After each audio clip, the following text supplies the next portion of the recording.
Então, muito boa tarde a todos. Vamos dar início aqui às nossas quintas jornadas do Serviço de Oftalmologia do Hospital de Braga.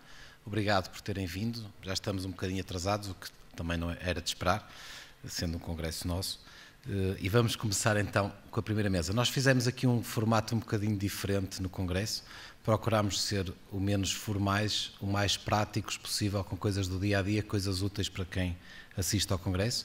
E a primeira mesa é sobre a degenerescência macular da idade. E eu chamo então a professora Ângela Carneiro, que é a coordenadora da primeira mesa, e os restantes membros do painel, a doutora Rita Flores, a doutora Sara Vaz Pereira, o doutor Miguel Amar e o doutor Luís Mendonça. Muito obrigado por terem aceito o convite para estarem presentes. Força, obrigado.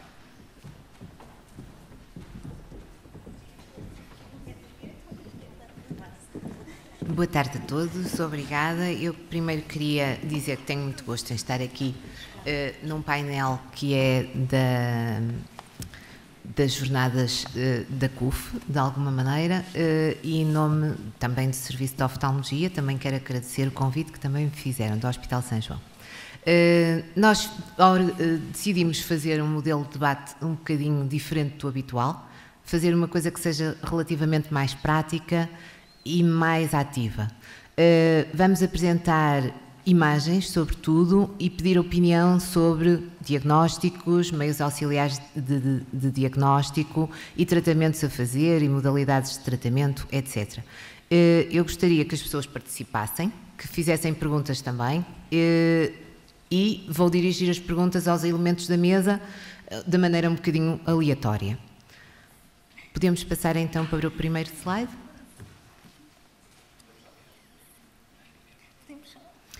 Ora bom, então temos um debate sobre degenerescência macular da idade.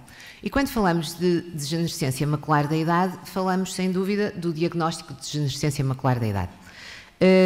Temos aqui um caso, não é? De uma pessoa com aquele fundo ocular, que tem uma acuidade visual que não é muito boa. O outro olho tinha um fundo de olho que não era nada semelhante a este, mas tem este fundo ocular. Miguel, olhando para este fundo ocular, acha que este doente tem uma degenerescência macular da idade? E porquê? Eu acho que não. Acha que não? E porquê que acha que não? No meu raciocínio, eu estabeleci primeiro a idade. Pela idade? Mas tem mais de 50 anos. Tem 57 anos. Certo, não. Mas estou a estabelecer o raciocínio um conjunto de fatores. Pela idade, pelo aspecto, não visualiza a presença de drúsenes e o aspecto... Aquele aspecto, aquelas adaptações pigmentares, eventualmente a pigmentação pigmentar, não me parecem drúsenes, poderia ter que analisar mais a fundo. E o aspecto que tem a área central da mácula não será, pela forma como está aquele depósito nivelado, não me parece, num primeiro raciocínio para este fundo ocular, eu não colocaria como primeira hipótese diagnóstica uma degenerescência macular ligada à idade. Muito bem. Mais ninguém vê drusas aqui neste fundo ocular? Posso? Eu acho que não é degenerescência macular da idade, eu acho que esta lesão amarelada corresponde a uma lesão vitiliforme, mas vejo drúsenes cuticulares que estão muitas vezes associados a estas lesões. Tem bastantes drusas, eu acho. Ora bem, quisemos então, realmente a imagem aí não é muito boa, eu já tinha falado nisso. Quisemos então é que se pediriam para este doente para conseguirmos ter a certeza se é uma degenerescência macular da idade ou não. Sara? Eu pedia um OCT e uma autofluorescência e acho que fico contente com isso. Um OCT e uma autofluorescência. A Rita também só pedia um OCT e uma autofluorescência? O OCT e a autofluorescência, obrigatoriamente. Tendo acesso a outros métodos não invasivos, poderia-me ajudar para documentar e para excluir a coexistência de complicações que podem, apesar de não serem tão frequentes, mas que podem aparecer nas pseudovitiliformes, nomeadamente atrofias associadas e neovascularizações. Que elas complicam-se também de neovascularização, exatamente, não é? Numa percentagem. Eu vou-lhes dar uma angiografia fluoresceínica. Miguel, consegue ver as suas drusas? Agora, aqui o que é que acha destas drusas? Acha que por aqui o doente teria degenerescência macular da idade? Por aqui, os drúsenes são uma característica da degenerescência macular ligada à idade, não é? E o aspecto, olhando só agora para a geografia, o aspecto a forma como vai este pooling ao longo dos tempos. Eu calculo que são seriadas ao longo do tempo, sendo a inferior a mais tardia. São seriadas, a primeira arterial, a segunda exatamente. E a terceira. Aquele efeito pooling que temos já na final, poderia, uma característica, ou seja, uma acumulação de líquido subretiniano. E claro, com o OCT aqui, embora não haja nenhuma difusão no tempo tardio. Exatamente. Mas claro que aqui, olhando só para esta imagem, sem olhar para a retinografia, até OCT se fica mais confundido, se calhar. Exatamente. Aqui poderemos ficar com alguma dúvida, aqui ficamos com dúvida, não é? Mas aqui fica-se na dúvida se isto pode ser uma DMI. As drusas, de qualquer modo, são aquelas drusas típicas, pequeninas, sim. De pequenas dimensões, com aquele aspecto de céu estrelado, não é? Que está muitas vezes associado às lesões vitiliformes e que não é tão característico de uma DMI exudativa, por exemplo. Mas realmente, pronto, agora aqui temos o que vocês queriam. Exatamente. Luís, acha mesmo que é uma degenerescência macular da idade ou uma vitiliforme ou que está complicada de neovascularização? Não acho que haja complicação. A questão de se as drusas cuticulares se encaixam no contexto de uma degenerescência macular da idade pode ser discutível, mas eu incluo, pessoalmente incluo no contexto da degenerescência macular da idade, mas neste caso em particular... Segundo a nova classificação, a classificação de Ferris, não é? Eles dizem que as droplets não são critério de diagnóstico para degenerescência macular da idade, são consideradas envelhecimento normal e não propriamente, portanto, quando encontramos aquele tipo de drusas de pequenas dimensões, só por eles acham que não chega para classificar como uma DMI. Mas é discutível, outras classificações no passado podiam não pensar exatamente assim. E, diga, faz favor. Não, e acho que, quer dizer, com base na geografia, na imagem da OCT, não acho que se trate de uma neovascularização coroideira, não vejo... Certo. Também é importante passar a mensagem que muitas destas lesões realmente se complicam de neovascularização, não é? Geralmente não é nesta fase, ela está numa fase da lesão vitiliforme, em fase de pseudohipópio, mas quando há o desaparecimento do material vitiliforme, o aplanamento que fica o espaço hiporrefletivo só subretiniano, muitas vezes mais tarde complicam-se com uma neovascularização coroideia e tem que se ter cuidado na mesma com estes doentes. Bom, e este caso, agora aqui? Sara, o que é que acha deste caso? Acha que este doente tem DMI? Não. Porquê? Porque acho que tem estrias angioides, vejo estas lesões centrais, alaranjadas, que tem uma estria que passa mesmo pelo centro da mácula e que irradiam através como papilar, e por isso acho que são estrias angioides. Que são estrias angioides. E que meios auxiliares de diagnóstico é que pedia este doente? Acha que são estrias simples ou que poderá haver ali alguma complicação? Acho que tem uma complicação neovascular, tem hemorragia no centro. Por isso acho que é um doente para tratar. Tem uma hemorragia, não é? O que é que pedia neste doente como... Um OCT. Só? Não, a autofluorescência ajuda-me a confirmar que as estrias existem. Não acho que fosse obrigatório pedir uma angiografia fluorescênica, porque acho que o CT vai mostrar a membrana e se alguma coisa não corresse como eu esperava, aí se calhar complementar com exames mais invasivos. Ou CT angiografia, se tivermos disponíveis, também... No OCT a angiografia podia ajudar, não é? Sim. Mas começar só com o OCT podia ser. Nós fizemos também uma angiografia. Rita, acha que está confirmada a neovascularização ou não?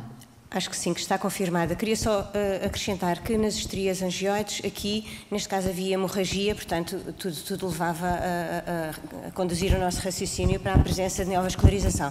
Mas pode não haver hemorragia e as estrias angioides dão muitas vezes uma resposta fibrótica rápida e confunde muitas vezes a existência de neovascularização ativa e, portanto, eu neste contexto acho que a angiografia fluorescênica faz sentido.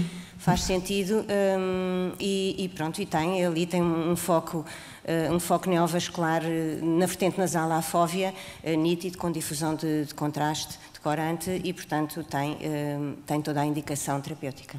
Sim, exato. Eu acho, por acaso, que os doentes com estrias angioides desenvolvem com muita frequência neovascularização e às vezes desenvolvem focos que não são bem subfoveais e que podem passar até num corte simples de OCT, por exemplo, e que, se forem tratados muito cedo, impede-se que se chegue à fóvea e, portanto, consegue-se um bom prognóstico visual nesses doentes.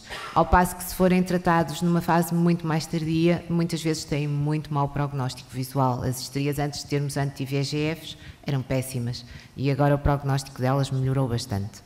Muito bem. Luís, acha que este doente tem uma DMI também? Não vejo grandes estigmas de DMI. Tenho umas alterações pigmentares até no olho direito centrais, mas à parte disso não vejo grandes estigmas de DMI. Então o que é que acha que poderá ter e o que é que pedia a este doente? Tem uma visão do olho esquerdo baixinha, 2 décimos. Isto, ver uma imagem sem estereopsia e sim, claro, podendo usar outros meios auxiliares de diagnóstico, daria para esclarecer um bocadinho melhor a natureza da lesão, mas... E o que é que pedia? Qualquer coisa se deve... O que é que eu pedia? Sim. Um OCT é sempre um exame que nos dá informação imediata e de fácil acesso, que se faz no instante. Temos aqui o OCT. Então, o que é que me diz deste OCT? Tenho uma atrofia foveal no olho direito, apesar de ser o olho com melhor visão, e no olho esquerdo tenho, parece ser um descolamento neurosensorial vitiliforme, pseudo vitiliforme. Pronto. Também parece uma lesão vitiliforme, certo? Então, o que é que fazia neste doente? Ficava por aqui, não fazia mais nada, o que é que fazia? Não vejo grandes sinais de complicação. Este doente tinha uma diminuição recente da acuidade visual do olho esquerdo. Pois, tenho uma visão, eu já chamei a atenção, que o olho esquerdo tinha uma visão muito baixinha, apesar do direito ter atrofia. Eu ia perguntar isso porque poderia... Pois. Eu estava a olhar para o fundo e há uma atrofia justa papilar, coreo-retiniana, e o meu primeiro pensamento foi, será que ele é ambliope? Tem uma ambliopia deste olho, porque eu vejo aqui, não sei, mas como estás a dizer que é... Temos 2 décimos, assim, não é? Pronto. E quem olha para ali dizia que o direito via pior que o esquerdo, não é? Até ao episódio que motivou a procura da doente... Não quero usar o microfone. Era o melhor olho da doente. O olho esquerdo era o melhor olho da doente. E a doente recorreu com uma baixa da acuidade visual do olho esquerdo. Da acuidade visual do olho esquerdo, até incapacitante. Pronto, mas se nós fizermos aquele princípio básico, umas retinografias e um OCT, podemos perfeitamente mandar este doente embora, dizer, olha, não tem nada de especial e tal, não se preocupe, provavelmente era o seu pior olho, não é? Não seria melhor investigarmos um bocadinho mais? E então, o que é que podemos fazer? Posso só fazer uma pergunta? Que não seja a Rita a responder. Sim, nós estávamos aqui e a autofluorescência, esta lesão, eu não tenho a certeza se é uma lesão vitiliforme ou se é um... É muito compatível com uma lesão vitiliforme. Mas sim, a autofluorescência aqui também ajudaria. Sim. E se tivéssemos algum exame não invasivo, O que é estranho e então, o que é que podíamos ter não invasivo? Se é uma baixa aguda e tem aquele aspecto no ACT, alguma coisa está a acontecer para ela ter a baixa visão. Eu aqui se calhar o angiO-ACT poderia fazer sentido. Exatamente. Para ver se há alguma coisa a passar-se ali atrás. É pouco invasivo. Exatamente. E aqui podia ajudar, Exatamente. não é? Pronto. E então, aqui está ele. E então o que é que acha, Miguel? Não, eu vejo ali, eu não consigo identificar qual não é a se vê muito bem. Qual é aqui atrás vê-se melhor. Qual é a segmentação, mas de facto ali, na segmentação, à lado da direita, naquele retrato de segmentação, sim, parece mais posterior, há ali uma rede neovascular. Exato. Que embora possa ser de baixa atividade, nós no angiO-CT ainda não sabemos quantificar que tipo de atividade é que tem, mas está lá, não é? Ela está lá. E está com efeito na acuidade visual, portanto. Pronto, tem repercussão na acuidade visual, não tem exudação, não tem líquido intrarretiniano, não tem líquido subretiniano, mas ela está lá. E já agora, a Rita foi a médica deste doente, então o que é que lhe fez? Já agora, quer partilhar connosco? Eu, perante a história clínica de uma baixa marcada da acuidade visual e súbita, recente, com uma membrana neovascular subfoveal, ainda que não associada à presença de fluido, decidi tratá-la. Decidiu tratar. E o resultado? Foi ótimo. Recuperou a acuidade visual? A doente fez 2 injeções. Devo acrescentar que aquele aspecto cupeliforme que sugeria uma lesão pseudovitiliforme desapareceu. Desapareceu. Neste momento é o melhor olho da doente. Ela recuperou para 10 décimos. Ela tem uma refração miópica, apesar de não ser uma alta miúpe, mas talvez isso contribua para a menor atividade desta lesão. E também é uma mulher ainda nova, portanto ainda tem um epitélio pigmentado, se calhar não muito doente. Permitiu que ela recuperasse a acuidade visual e sem recidivas, portanto fez, não sei bem, talvez 2 ou 3 injeções. E ficou bem. Fez em regime PRN, decidi não fazer dose de carga, tendo em conta já as alterações atróficas que ela apresenta no fundo. Mas, Rita, acha que ela tinha realmente uma DMI ou que esta neovascularização podia ter origem mesmo numa lesão vitiliforme? Porque isso também acontece com frequência. O outro olho tem uma alteração atrófica que pode sugerir que ela tenha tido no passado alguma lesão pseudovitiliforme naquele olho e que tenha tido uma conversão atrófica, que às vezes acontece.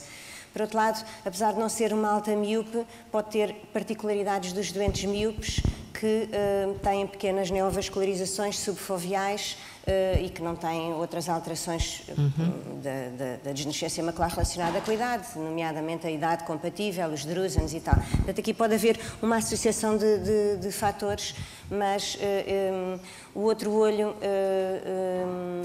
tem efetivamente uma lesão atrófica e que sugere que possa ter havido ali alguma conversão atrófica nítida, porque não vejo também muitas outras lesões de drúsenes, não tem um fundo também muito miópico. Mas este olho, vamos ver o que é que o futuro nos traz. Esta doente sigo-a há cerca de 1 ano e meio e para já está bem e mantém-se sem recidivas, não é? Pois, estas lesões temos que ter cuidado às vezes, porque também catalogamos como lesão vitiliforme muita coisa, não é? Mas se o doente tem alguma sintomatologia, e eu penso que temos que tentar investigar mais. Pronto, fez o OCTA, que é não invasivo, mas se não tivesse um A, podia fazer uma angiografia fluoresceínica. E se calhar podia ajudar de alguma maneira também. E tratar estas neovascularizações às vezes é importante.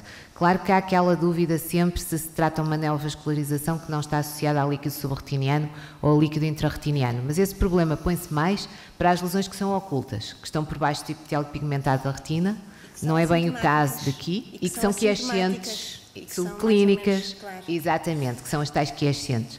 Neste caso, sintomática e com uma coisa que estava mais subretiniana, é conveniente sempre investigarmos mais, não ficarmos a achar que é só uma lesão vitiliforme. E agora aqui, Luís, o que é que acha deste doente? Acha que tem DMI? Mais uma vez, não vejo estigmas, primeiro para a idade, tem 50 anos, mas não vejo assim estigmas claros de se tratar de uma deficiência macular da idade. Vejo uma área de atrofia no olho esquerdo, na periferia inferior, que sugere tipo um trato gravitacional. Sim. Mas também tem uma baixa de visão substancial do lado esquerdo, não é? Quer dizer que alguma coisa se passa ali na mácula. E então mais o que é que lhe pedia? Um OCT, sempre. Um OCT e que mais? Mais nada? Uma geografia, fluorescente. Também pediria, não é? Pronto. Temos aqui o OCT. Miguel, o que é que valoriza naquele OCT? O que é que valorizo? Vejo um descolamento neurosensorial, subfoveal, com uma alteração ali da zona elipsoide, com aumento da espessura da zona elipsoide, e observo também ali embora não me pareça um EDI, mas uma coroide bem espessada. Uma coroide bastante espessa. E a retina neurosensorial está... A retina neurosensorial, ali a zona central elipsoide está espessada, está com aspecto, aquele aspecto mosqueado típico de um descolamento já com... Não é, mas temos uma diminuição de espessura. Está adelgaçada. Acho que ela está adelgaçada, o que mostra alguma cronicidade da situação. A espessura da nuclear é externa. Ela está elevada, mas está adelgaçada. Está muito fina, o que nos leva a pensar que terá longa duração, exatamente. Pronto, ficamos com este diagnóstico, dizemos ao doente que tem uma coreoretinopatia serosa central e mandamos-lo para casa. O que é que fazemos? Não, eu com uma situação 10, primeiro tento definir se a baixa de visão é aguda ou não, porque isso também ajuda-nos a perceber se o caráter crónico ou agudo. Se fosse uma baixa aguda, nas situações agudas, eu atualmente estou a usar a Eplerenona. Eplerenona. Prefiro fazer alguma coisa? Não, logo de início ou só usar a Eplerenona ao fim de algum tempo? De início, porque a Eplerenona, a ter algum efeito, precisa de um tratamento mais prolongado, não é? Sim. E a nível de efeitos acessórios, todos os meus casos que fazem, não há grandes efeitos acessórios sistémicos. Nós sabemos que há uma taxa grande de resoluções espontâneas. Sim, exatamente, claro. Mas é aquela... para o doente sentir que está a fazer alguma coisa. Está bem, pronto. Eu gosto de dizer, e porque a nível de evidência científica, eu tenho pelo menos o que existe, de facto, é que há uma evidência científica a favor de, não muito forte, mas existe. Agora, se fosse uma baixa de visão crónica, tenho esta baixa de visão há 3, 4, 5 meses, aí a atitude poderia já ser diferente e poderia já considerar a terapia fotodinâmica. Uma terapia fotodinâmica. Mas fazia a terapia fotodinâmica só com a retinografia e com o OCT? Não. Então? Não, aqui precisava de um estudo também da cloredeia, um verde de indocianina, por exemplo. Um verde de indocianina. Para perceber onde é que queria ver. Quase todos pediriam um verde de indocianina. Ou então uma angiografia normal. E uma angiografia fluorescínica também pode ajudar um bocado, não é? Bom, então temos aqui as duas. Temos a angiografia fluorescínica e temos o verde de indocianina. Sara, acha que se confirma o diagnóstico de quê?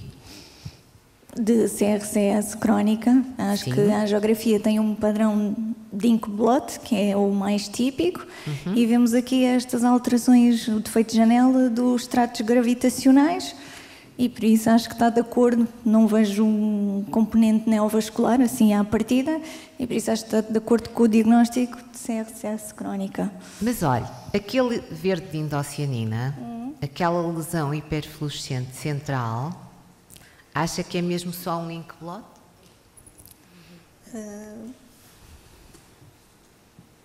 Vê-se mal nesse ecrã. Não sei, pois. Sim. Depende do tempo. Posso fazer, Luís, dependendo. O que é que acha? O Luís estava a querer falar também. Nós só estamos a ver uma imagem. Pois, é que só temos uma imagem, pode nos induzir em erro. Nós, para tirarmos essa conclusão, geralmente temos de ter uma mais precoce e uma mais tardia. Nós aqui o que temos é uma fluoresceína, uma indocianina. Pronto, não é nada. Exatamente. Mas aquela área de hiperfluorescência central na indocianina pode ser um hotspot, ou seja, uma lesão de neovascularização. Pois pode. Posso só dizer uma coisa? Houve duas coisas aqui nesta angiografia que me preocuparam um bocadinho, independentemente da história clínica. Na angiografia preocupou-me um bocadinho, ainda que estamos só a ver um tempo, não estamos a ver a sequência angiográfica, mas se víssemos a sequência angiográfica, eu confesso que esta preocupação se mantinha e até se acentuava. Na angiografia fluorescínica, o hotspot, portanto o ponto de fuga, tinha uma difusão um bocadinho peculiar e um bocadinho alargada demais para um mero ponto de fuga. Tinha umas dimensões um pouco grandes. E depois no verde indocianina tinha efetivamente uma hipercianescência nos tempos tardios que pode sugerir a presença de neovascularização associada.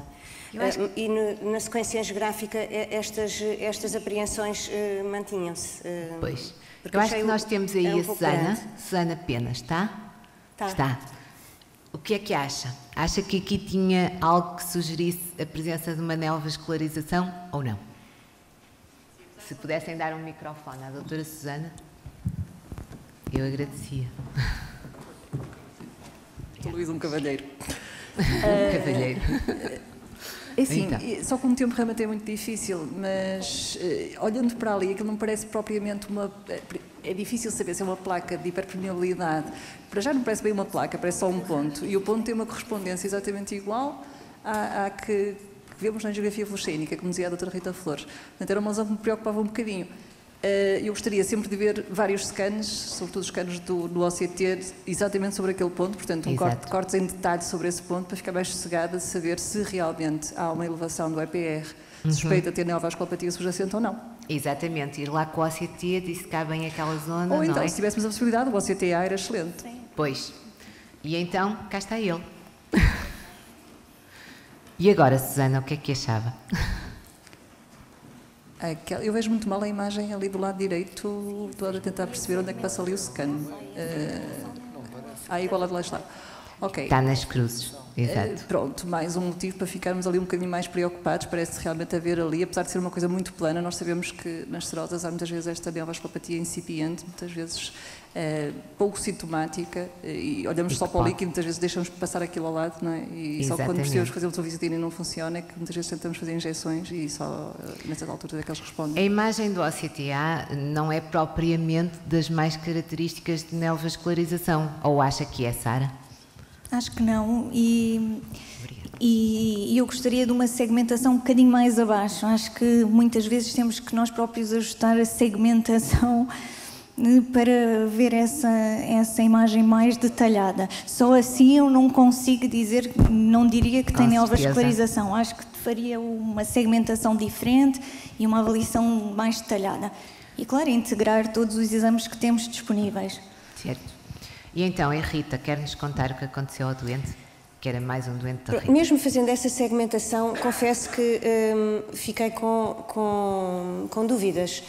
Podia ser só ali um artefacto de projeção, condicionado por alterações do epitélio pigmentar.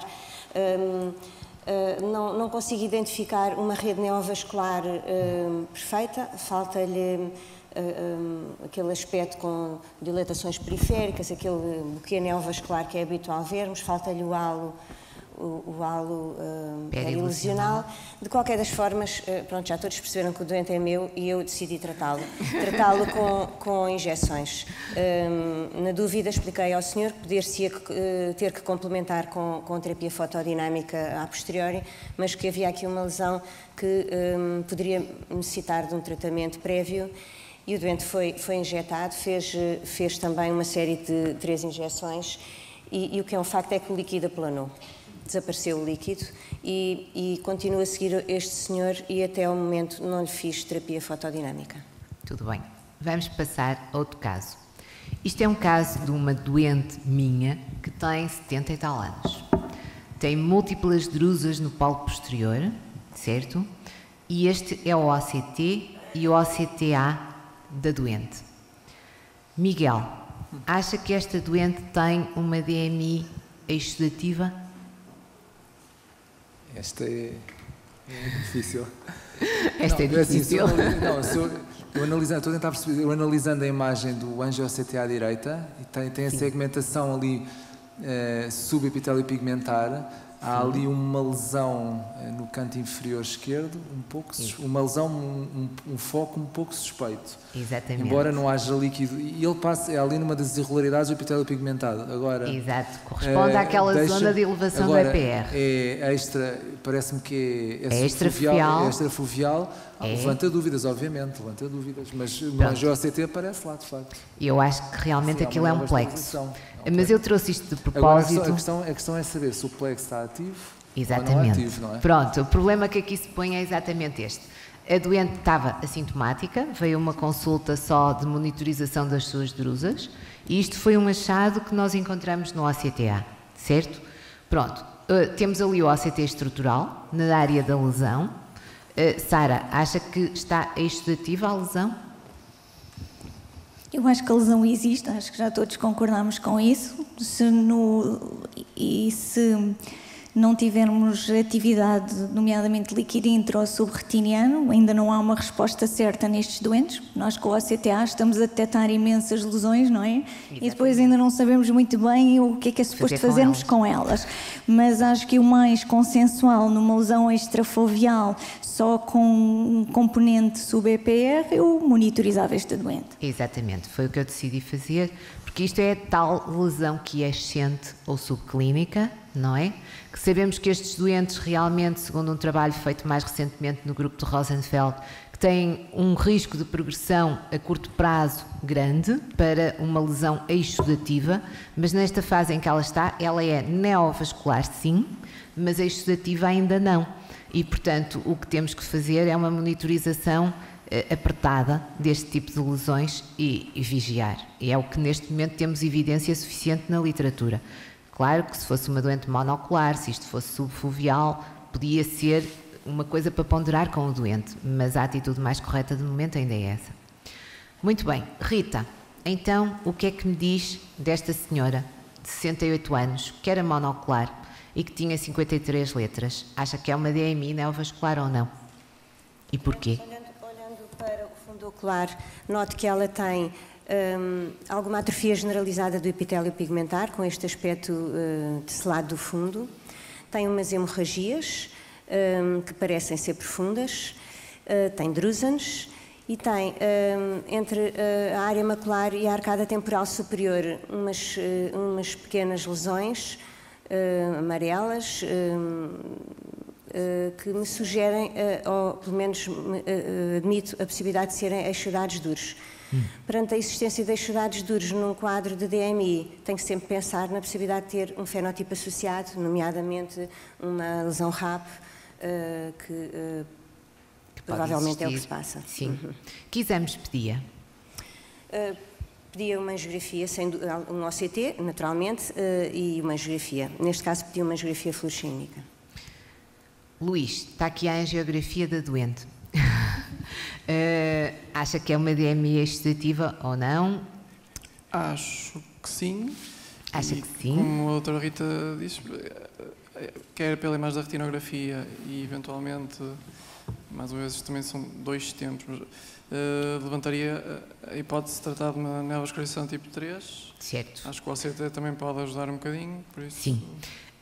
Agora, é para tratar, seja tipo 3, tipo 1, é para tratar, sim, certo? Sim. E como é que trata hoje em dia um doente com DMI neovascular? Tratamento com injeções de anti-VEGF? Sim, claro. Mas faz dose de carga, não faz dose de carga? Que regime de tratamento é que usa, etc.? Por norma, preferencialmente Treat and Extend, se faço dose de carga, acho que esta doente vai acabar por ter necessidade de ir fazer, mas não sou apologista de... Normalmente vejo sempre os doentes ao fim de pelo menos de 2 injeções, por isso... E depois ajusta. Sim. Tenta fazer um tratamento mais personalizado. Tento. Quando é possível, sim. Quem é que faz, neste momento, dose de carga? Fazem todos ou não? Eu faço dose de carga e só monitorizo ao fim no quarto mês, ou seja, 1, 2, faço as 3 injeções e monitorizo ao fim da terceira injeção. E vê no quarto mês, não é? Sim, vejo no quarto mês e tento perceber. E depois, a partir daí, posso segmentar um ou outro paciente. Eu faço em regime PRN, conforme o tipo de membrana, o tipo... O fenótipo pode ser importante, não é? Pacientes com drúsanos reticulares, por exemplo, eu faço PRN, mas lá está, uma impressão minha, que são doentes que tendem a ter recidivas um bocadinho mais agressivas, por vezes, com maior baixa de visão, e, por exemplo, membranas tipo 1, já poderei optar mais vezes por um Treat and Extend, porque são membranas, por vezes, não tão agressivas a nível da acuidade visual. Portanto, não tem um regime que use sempre para os seus doentes. Exatamente. Não Vou tem. customizando um bocadinho, embora certo. não... E a Sara, o que é que faz? Eu concordo com o que foi dito. A única ressalva que eu tenho mais é que quando temos uma membrana tipo 1, não me preocupa tanto o risco de atrofia, enquanto se tivermos uma membrana tipo 3, a dita RAP, são doentes, isso, há estudos sobre isso, que tendem mais para a atrofia, e isso preocupa-me mais. Tento evitar também sobretratar um bocadinho estes doentes e monitorizá-los e perceber bem qual é o intervalo deles. Pois, porque fazem atrofia. Por um lado, respondem muito bem aos anti-VEGF. Caracteristicamente, o fluido desaparece, os descolamentos de epitélio pigmentado desaparecem, os tipo 3. Mas o mal é que, com continuação de tratamento, desenvolvem atrofia geográfica com muita facilidade. A Rita, que regime é que está a usar de tratamento atualmente? Eu, nos doentes com DMI neovascular exudativa, faço dose de carga. A escolha do regime terapêutico, devo confessar que depende um bocadinho do sítio em que estou. Assim mesmo, no hospital público, no Centro Hospitalar de Lisboa Central, os gabinetes de consulta e os OCTs estão sediados no Hospital dos Capuchos, e a minha sala de injeções intravítreas é no Hospital de São José, portanto não é praticável fazer Treat and Extend. Portanto, estou naturalmente rendida à dose de carga mais PRN. Noutros sítios onde trabalho, que tenha outro tipo de condições logísticas, tento fazer alguns doentes em regime Treat-and-Extend, que naturalmente têm os seus benefícios. Ter com 2 locais é um bocadinho complicado, realmente. Bom, mas todos concordam que é importante o fenótipo neovascular que temos, não é? E que, de preferência, deveríamos ou fazer Treat-and-Extend ou personalizar o mais precocemente possível o tratamento dos doentes. E aqui, esta doente tem uma idade compatível com DMI, certo? Temos no olho direito esta lesão.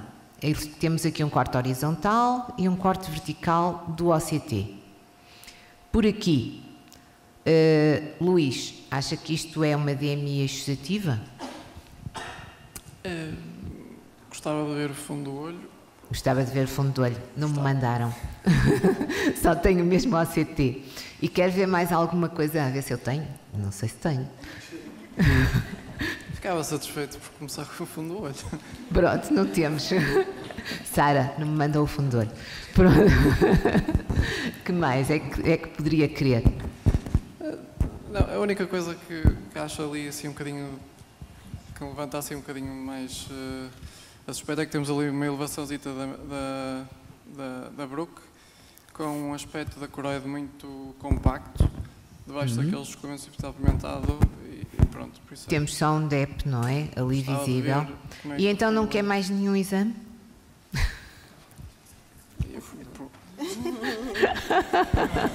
Pronto, eu vou-lhe dar. E vai ser pior do que não ter dado, se calhar. Este é o exame que a Sara me mandou. Pronto, temos um ACTA. Quem é que acha que aqui temos uma neovascularização coroideia ou não? Este é um bocadinho mais difícil de interpretar. O ACTA não faz parte da minha rotina, por isso sim, pronto. Não, mas este é particularmente difícil. Sara, diga-me então, com este OCTA, o que é que achou que o doente tinha? Deixa-me só contextualizar aqui a história. Eu recebo isto, alguns colegas também, muitos exames para relatarmos e vermos e darmos opiniões. Eu também não sei qual é o fundo do olho da doente. Também não sabe.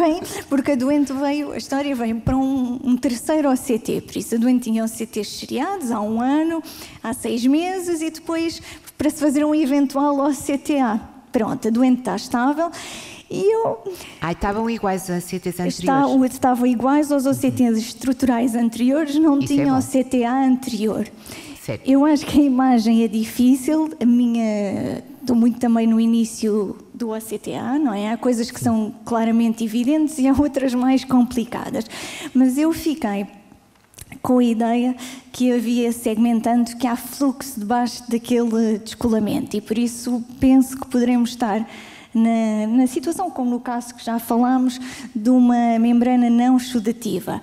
E tendo exames anteriores iguais, acho que é para vigiar. Era para vigiar. Pronto, e não foi assim a abordagem, foi o que eu acabei por concluir. Não sei se há mesmo a membrana, fiquei a achar que havia. Pronto, e isto também serve para ilustrar o seguinte, é que o ACTA, pronto, estamos todos muito entusiasmados com ele, não é? Acho que sim, que nos dá uma perspectiva diferente das lesões, mas nem sempre por si só é extremamente elucidativo.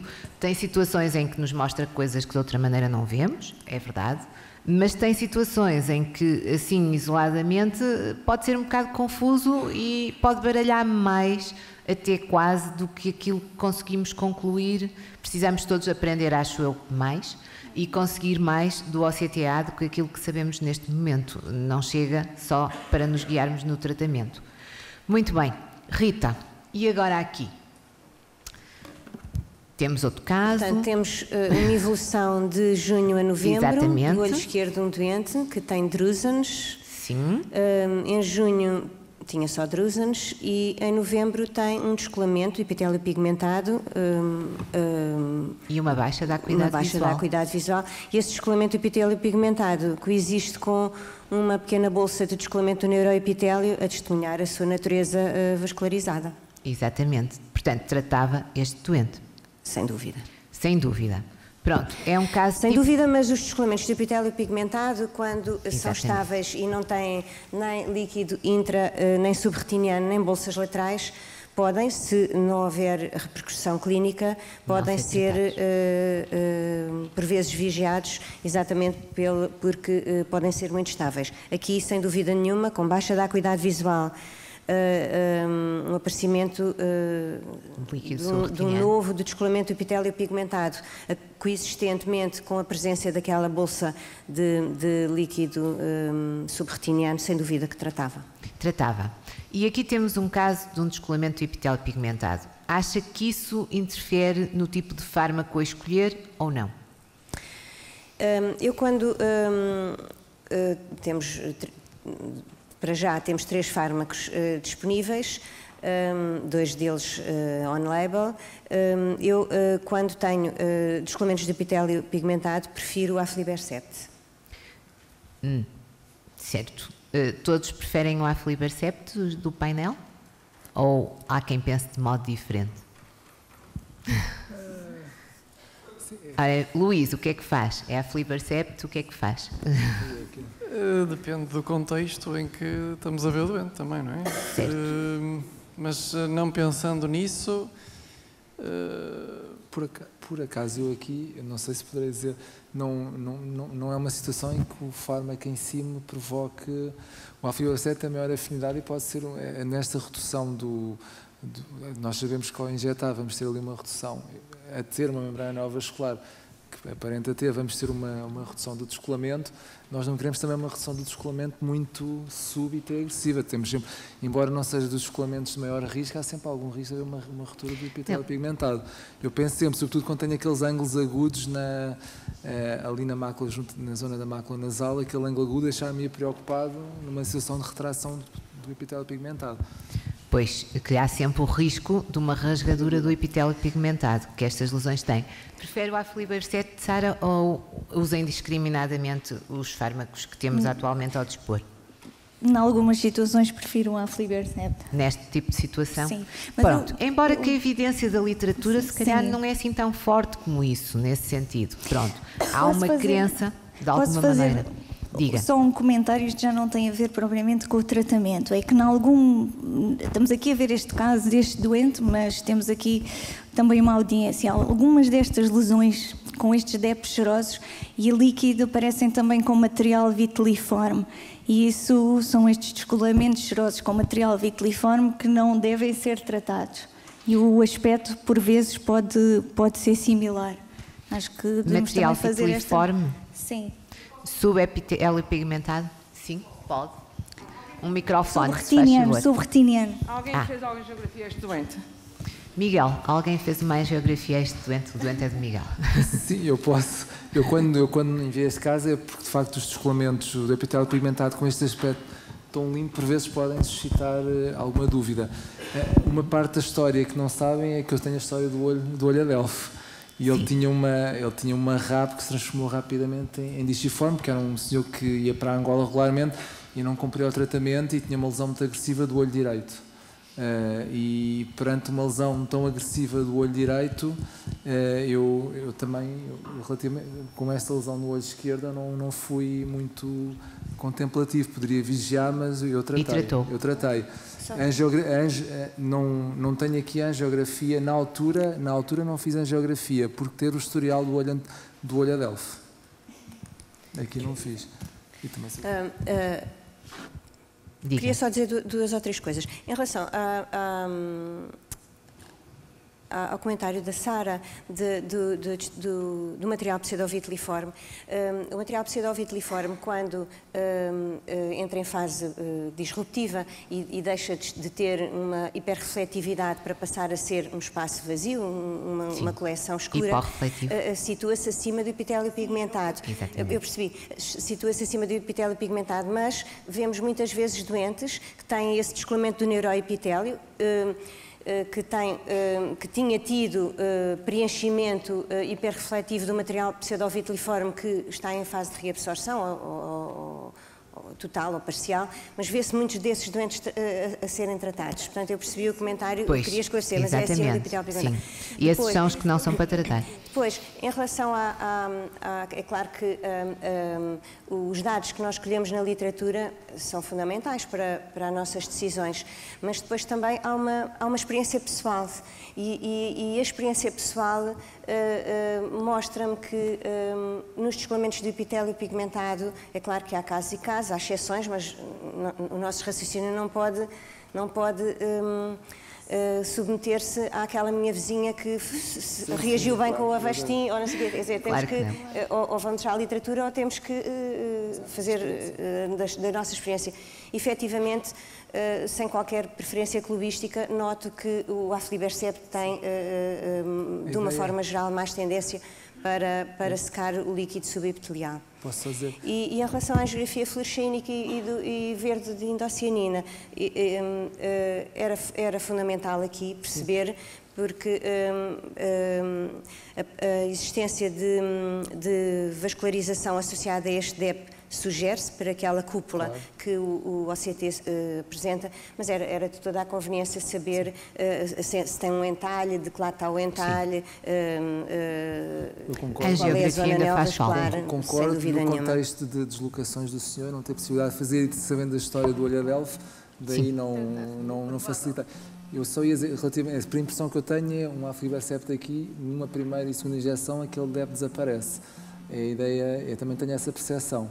Eu aqui não quis só ser tão agressivo e, de facto, fiz o BEVA e, ao fim de 3 injeções, não desapareceu completamente, reduziu-se substancialmente, o líquido subretiniano desapareceu, a visão melhorou, mas não teve aquele efeito completo no epitélio pigmentado. Pois, muitas vezes as lesões... Nunca desapareceu completamente. Muitas vezes a evolução destas lesões é essa, desaparece o líquido subretiniano que existe e fica lá um resto de descolamento do epitélio pigmentado que com qualquer fármaco não conseguimos eliminar. E atenção que isso até acontece com o aflibercept também, muitas vezes persiste.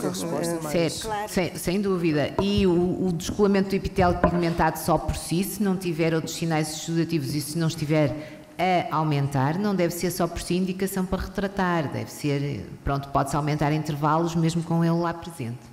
Ora bom, Luís, temos agora aqui um outro caso, é um doente, certo? Ai, este era melhor não ser para si, desculpe. Este caso é do Luís, portanto não lhe vou perguntar a ele, é melhor perguntar, vamos ao Miguel. Miguel, este caso é um senhor, não é? Com este fundo ocular. Acha que este doente tem uma DMI excitativa? Eu até poderia pensar num edema macular diabético, assim, só pela podia retinografia. Ser, não é? Apresenta uns estudados duros, estão concentrados ali na região nasal da afóvia. Tem uma alteração do reflexo macular. As lesões macular. Que têm estes dados duros geralmente levam-nos a pensar em que tipo de lesões neovasculares? Vamos a pensar num tipo de pois. Uma perfuração geomatosa da retina. Ou polipoidal, tal e qual. Exatamente. Devemos pensar logo nessas duas, não é? Pronto, se olharmos...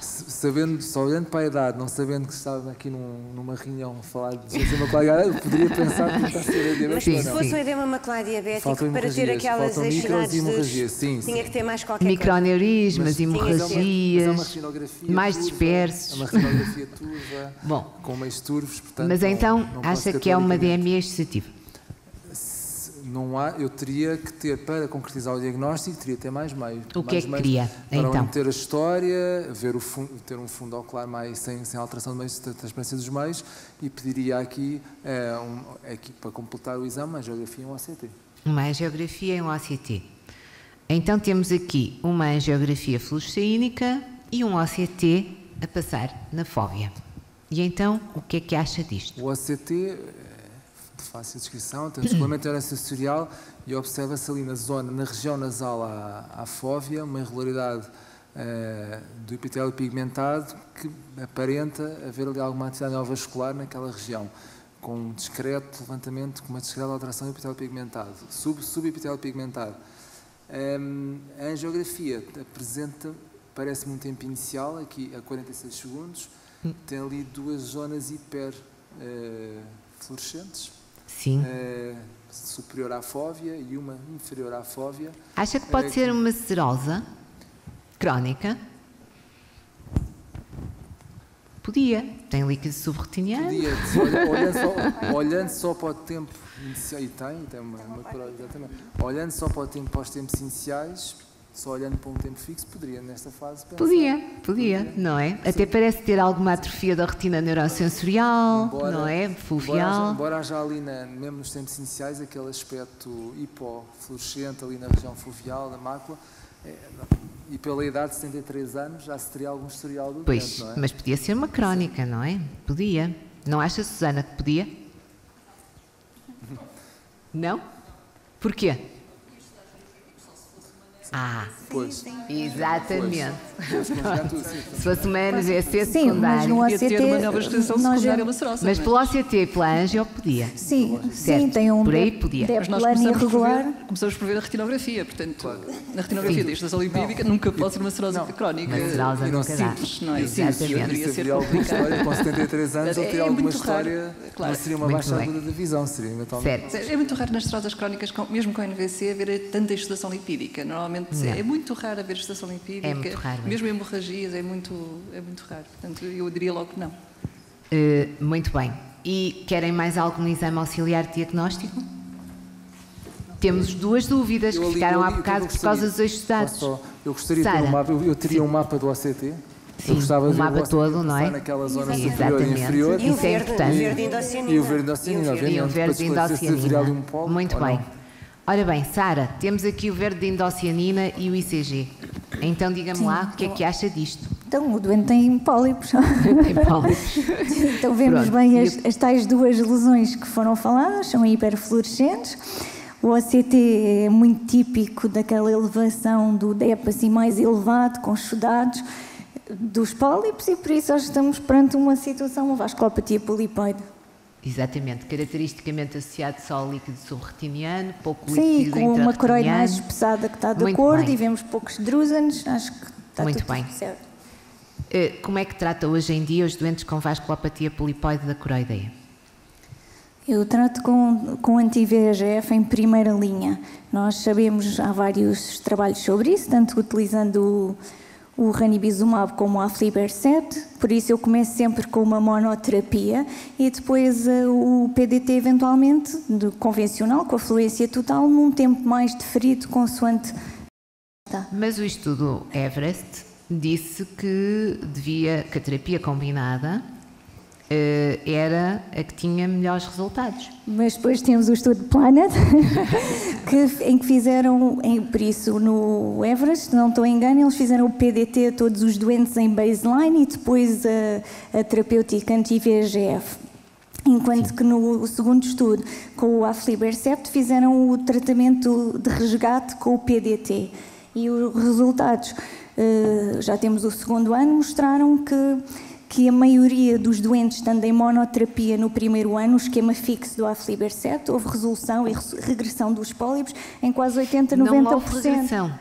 Calma.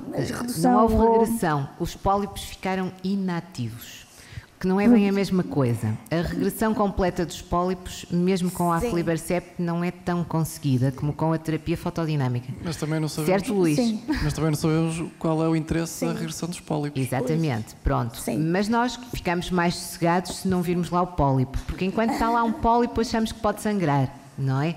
Pronto, e o risco das polipoides é precisamente o sangrarem, o terem uma hemorragia súbita que vai fazer uma fibrose e depois uma atrofia. Não é? Mas realmente parece haver alguma evidência que o aflibercept possa funcionar melhor na inativação dos pólipos. O doente era seu, Luís, como é que o tratou? Só com antiangiogénico e foi aflibercept.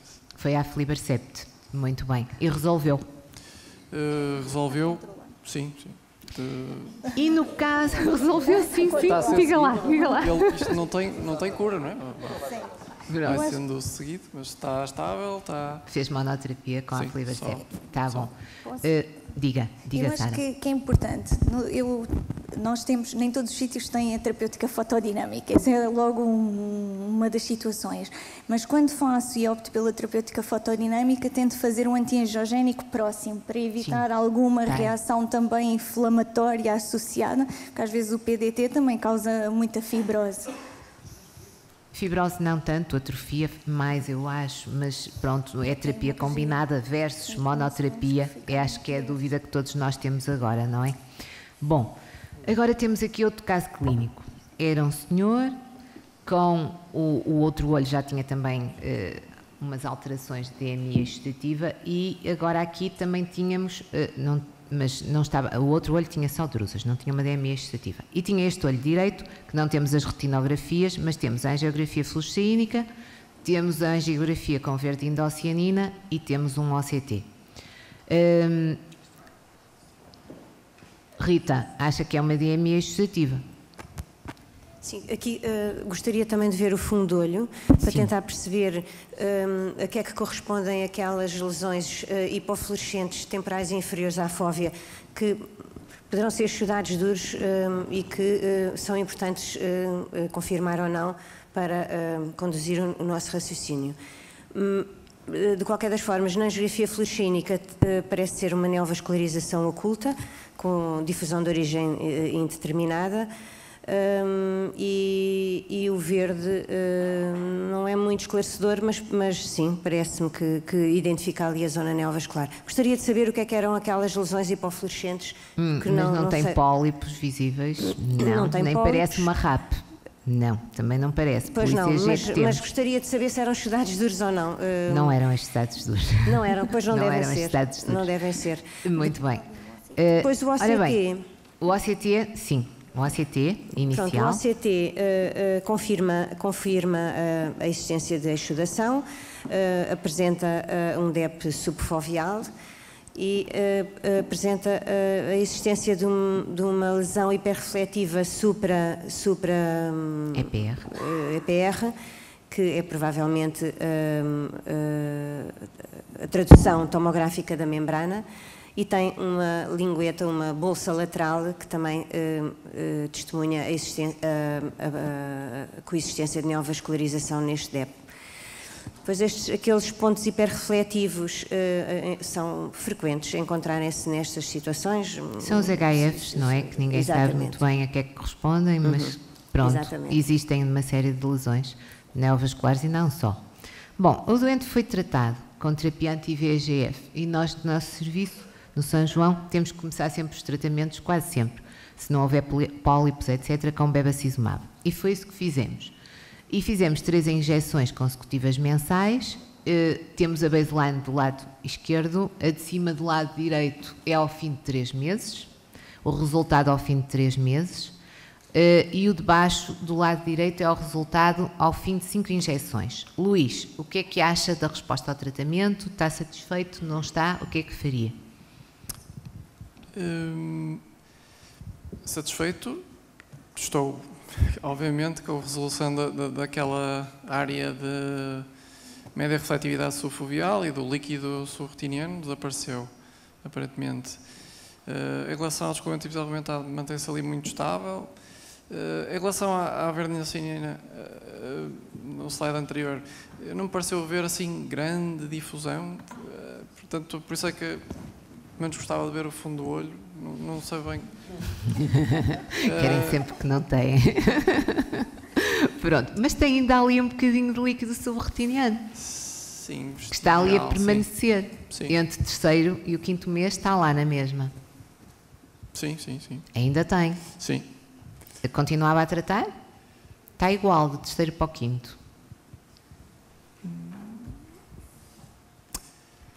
As injeções foram mesmo mensais. O problema que aqui se põe é, vale a pena ou não fazer um switch neste doente? Quem é que faria um switch? Nós também temos uma política e este era o caso que consideraria o respondedor, mas incompleto, ou seja, exatamente, responde, mas não seca a lesão. É o caso certo? Em que nós fazemos o switch para o Aflibercept aqui. Exatamente. E a Sara também trocaria ou não?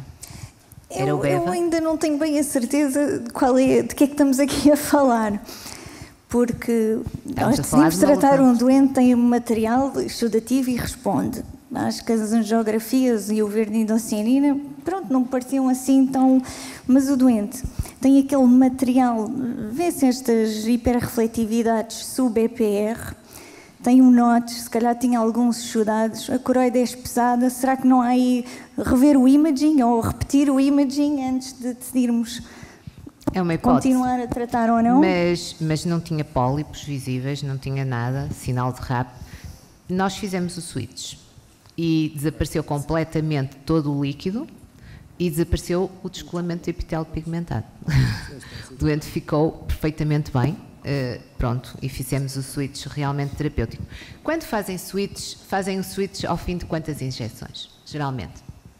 Queria que todos respondessem, se faz favor. Depende se respondem completamente ou se de todo não responde. Se não responde ao fim de 3 injeções, muda. Switch. Se tem uma resposta como tem ali ao terceiro parcial, mês, eu posso ainda tentar ver o que acontece. Exato. Sara. Eu não uso, eu estou no Hospital de Santa Maria, toda a gente, nós não usamos sequer o Avastin, por isso essa questão do switch não se põe. Mas não tem lesões que não respondem? Temos, mas depois normalmente começo na maioria, há doentes que estão estáveis com ranibizumab, continuaram a fazer ranibizumab. Os doentes que considerei, sim, os naivos têm começado com a aflibercept, por isso não todos os naivos começam com a aflibercept? Alguns com ranibizumab, isto depois depende um bocadinho do médico e do critério e das coisas, por isso não tenho feito grandes switches, por assim dizer. Pois está bem, é uma mulher que tem muita sorte, tem um hospital cheio de dinheiro, nem todos somos assim. A Rita também está num hospital rico, mas diga lá. Só para uma nota, desculpa Rita, eu por acaso, pela experiência de ensaios clínicos que temos, eu tenho doentes que são poucos, mas que não responderam à aflibercept. Claro, também há.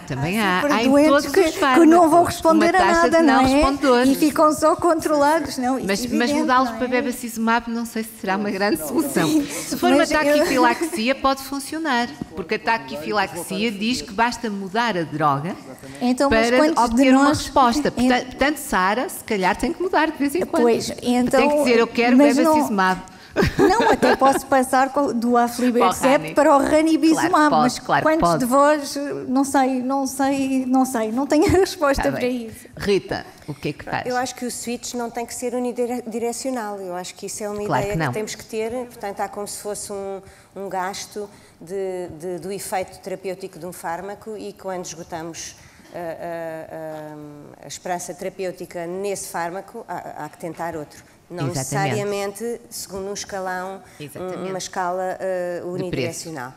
Depois, em relação a este caso, entre o terceiro e o quinto mês, aparentemente está estável, mas tem ali uma pequena lingueta, exatamente no sítio onde havia o fluido original, que eu tentaria investigar melhor com os scans seriados, e se, apesar do DEP parecer estável, se reaparecesse líquido naquela vertente, faria naturalmente o switch. E tem líquido ali? Como é que eu costumo fazer? Eu costumo fazer 4 injeções. 4? De dose de carga. Costumo fazer 4. E após essas 4 injeções analiso naturalmente o efeito, seja ele funcional ou morfológico.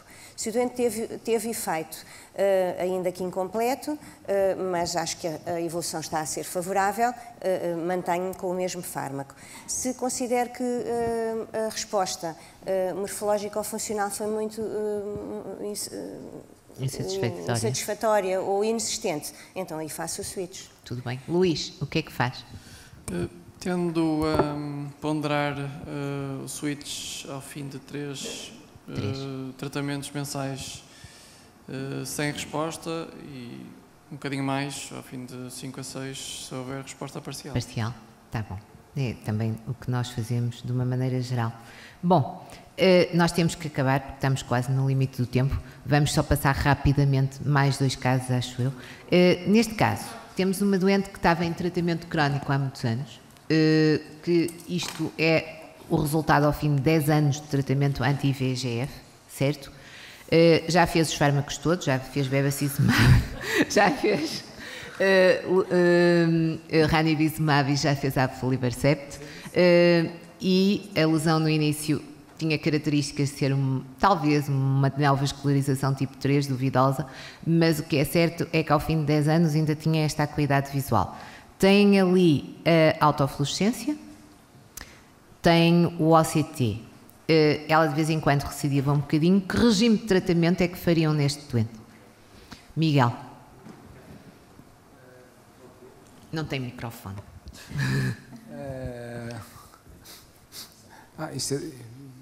Quando é que foi a última injeção desta senhora? A última foi a aflibercept, aqui tinha sido feita mais ou menos há 6 semanas. E a doente estava assim. E ela, pois eu acho que dependeria muito, com um historial grande, dependeria do tipo de regime que ela já teria anteriormente. Dependeria do tipo de regime que teria anteriormente. Eu agora olhando assim, fez mas uma qual era a sua maior preocupação? A minha melhor, eu estou a ver, tem uma atrofia, pois, mas a atrofia macular não decorre do tratamento, a atrofia macular decorre da própria doença, não é? Exatamente, pronto, é a atrofia que vai ocorrendo nestes doentes, agora, a atrofia geográfica, não é? E que não devíamos, se calhar, fazer regimes fixos de injeção consecutiva e, se calhar, temos que aligeirar o mais possível e adaptar a cada doente. A atrofia decorra da própria doença, não do tratamento. Ou seja, sim, claro. Ninguém sabe se ela vem da doença, se vem do tratamento. Tal e 10 anos já beneficiou muito com o tratamento anti-VEGF, sem dúvida. Muito bem, Sara, e aqui? Tratava este doente ou não? O que é que ele tem? Eu acho que tem uma rasgadura do EPR. Exatamente. E por isso eu trataria, não acho que seja uma contraindicação para tratar, não sei qual é a acuidade visual deste doente, às vezes até precisam de mais. Sim, eu continuaria a tratar, às vezes até mais agressivamente. Exatamente. Também trata, Rita, as rasgaduras do EPR? Sim, devo dizer que já tive rasgaduras do EPR espontâneas, sem terapêutica e com qualquer um dos 3 fármacos. Em relação àquele comentário que estávamos a ter há bocado, já tive rasgaduras em todas as circunstâncias. Confesso que há uns anos atrás, quando tinha uma rasgadura do EPR, sobretudo iatrogénica ou pós-tratamento, ficava tão aborrecida que parava tudo e não fazia mais nada. Agora não, agora cheguei à conclusão que têm que ser tratados. Têm que ser tratados, provavelmente até com um regime, não direi agressivo, mas intensivo, e muitas vezes consegue-se, apesar da complicação, consegue-se uma reaplicação da fóvea. É claro que também o prognóstico de rasgadura depende da localização dela, se ela é foveal ou não, mas muitas vezes consegue-se manter estes doentes. Tem uma coisa boa, a plana, quando são grandes dentes, a plana. E conseguem manter a acuidade visual, não é? Sim. E depois consegue-se muitas vezes manter o doente relativamente estabilizado. Muito com bem. Um prognóstico. Bom, já ultrapassamos o tempo. Eu queria agradecer a todos, está bem, pelos casos, pela atenção, e era o que tínhamos para apresentar.